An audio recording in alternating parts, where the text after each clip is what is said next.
தேனி மலைப்பகுதியில் ஆடு மாடுகள் மேய விதிக்கப்பட்டுள்ள தடையை எதிர்த்து வரும் ஆகஸ்ட் 3ஆம் தேதி ஆடு மாடுகள் மேய்க்கும் போராட்டம் நடத்தப்படும் என்று நாம் தமிழர் கட்சி தலைமை ஒருங்கிணைப்பாளர் சீமான் அறிவித்துள்ளார். மதுரை மாவட்டம் பிராதனூர் அருகே மேய்ச்சல் நிலம் எங்கள் உரிமை என்ற தலைப்பில் ஆடு மாடுகள் மாநாடு நாம் தமிழர் கட்சியின் உழவர் பாசறை சார்பில் நடைபெற்றது. இதில் பங்கேற்று பேசிய தலைமை ஒருங்கிணைப்பாளர் சீமான், இந்தியாவில் பாலுக்கென்று மிகப்பெரிய சந்தை உள்ளது எனவும், தமிழ்நாட்டில் மட்டும் பால் பொருட்கள் விற்பனை மூலம் 1,38,000 கோடி ரூபாய் வருவாய் கிடைப்பதாகவும் கூறினார்.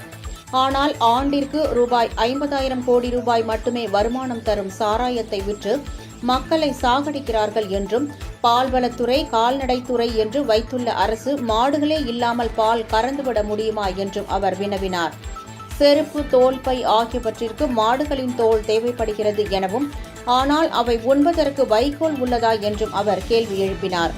ஆயிரக்கணக்கான ஆண்டுகளாக மாடுகளை மேய்ச்சலுக்காக காடுகளுக்கு ஓட்டிச் சென்றவர்களால் அழியாத காட்டு வளம் தற்போது மட்டும் அழிவதாக எப்படி சொல்கிறீர்கள் என்று அவர் கேள்வி எழுப்பினார்.